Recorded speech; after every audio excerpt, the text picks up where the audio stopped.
Hi guys, welcome back.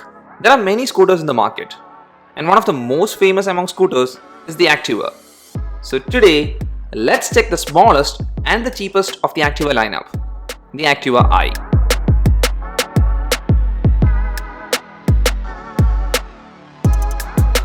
First, let's check the design. Starting from the front, the tire is 90 mm in thickness and it's the tubeless type. And on moving upwards, you get a dual tone paint job with indicators on the main front panel and headlight on the handlebar. The indicator houses the position light, and the lights used here are not the LED type. For the headlight visibility at night, it's not bad. You'll be fine with this range at night, and that's all. It's not the ideal headlight for pitch dark conditions. The rear also has the same 90 mm tire, which is tubeless, and the rim size of both the tires is 10 inches and they are the MRF tires. For the rim, you don't get alloy here. And for the tail light, it's a very simple looking tail light with indicators flanked on either side. Now there is also a simple yet comfortable standard type pillion grab rail, and on checking both the front and back, you might have noticed one thing. That is, the Activa High has a very compact structure. It's very different from what you see in the other two Activas. For the handlebar, it's a normal scooter type handlebar with standard switch controls on the left and the right. You don't get any extra functional switches, and for the speedometer console, it's a fully analog one which shows the speed, distance covered and the fuel level. You might have noticed one more thing here, which is the instrument panel. It also has a dual tone accent. Now that's the entire theme with the Activa I. It has this dual color scheme throughout, and it can be noticed with the color options with the Activa I. You get to choose from 5 color options, in which 4 are dual tone paint schemes with just one exception. From the color choices available, I like the Imperial Red and the Grey. The Activa I's body is made of fiber, and you can also notice the compact design even on the main body. Activa I also gets the 4-in-1 lock system that is seen in other Honda scooters. This one has the shut lock system which closes the access to the ignition port, and it can be opened with this back portion on the key. And the good part of this lock system is that it houses the seat opening switch, which I really like. And with this switch, you can open the seat lock and get access to the underseat storage. Now, the helmet I use is the large size fully covered one from Studs, and it won't fit in here. But surely, the open type will fit in. And also, even a medium size fully covered one will also fit here. The underseat storage capacity is 18 liters, and you can also get an optional mobile charging socket here. The fuel tank is 5.3 liter in capacity, and for the mileage, you will get an approx mileage of 50 plus km per liter during daily use. There is a front hook and also a rear hook in the Activa I, and both are strong, and you can hang a grocery bag or something like that in these hooks. Now one thing I really like about the Activa I's body is that the fiber used is of really good quality.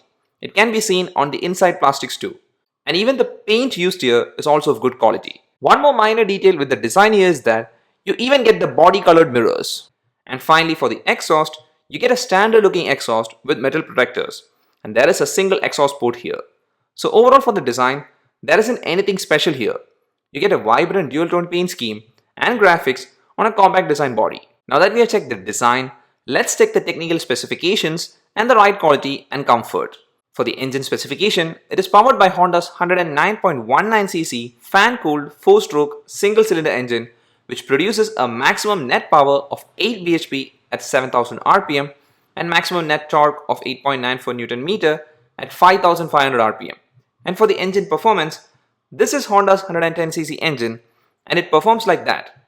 It's well refined and smooth, and I never experienced any vibration or discomfort while riding in the 60 to 70 range. Above that, the engine feels a bit stressed, but still I didn't notice any vibrations, and surely you can gain more speed. Honda claims the maximum speed is 83 km per hour, but I won't recommend you ride in the 80s range because it's not safe to ride at that range in the Activa I. That's because the other specifications like the brakes are a disappointment here. You get a 130 mm drum on both the front and rear. Now luckily you get CBS, which is combi braking system, but still the brakes are just average. At control speed you won't have any issues. And same is the case with the suspension. I didn't like the suspensions used in the Activa I. Both the front and the rear gets the spring-loaded hydraulic type suspension, and while riding on rough conditions, you will feel some stress.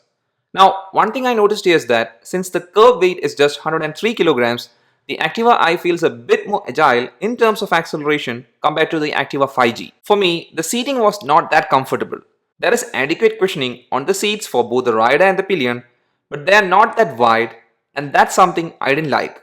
And also the seat height at 765 mm also felt on the lower side.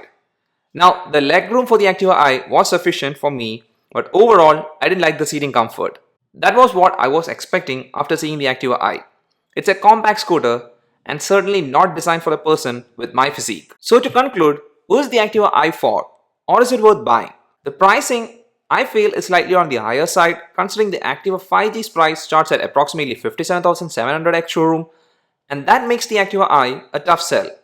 Surely this one has the same engine that's found on the Activa 5G, but then there is the Honda Dio, which also has the same engine but much sharper design. I surely prefer the Activa 5G over the Activa I because the 5G suits me better. But if you are a person who feels comfortable with the compact form factor of the Activa I, then you won't be disappointed if you get this. But still remember, you have the Honda Dio with almost the same price tag as an option. That's all for this video, guys. Hope you liked it. If so, please do hit the like button and please do subscribe. See you again in the next video. Till then, bye.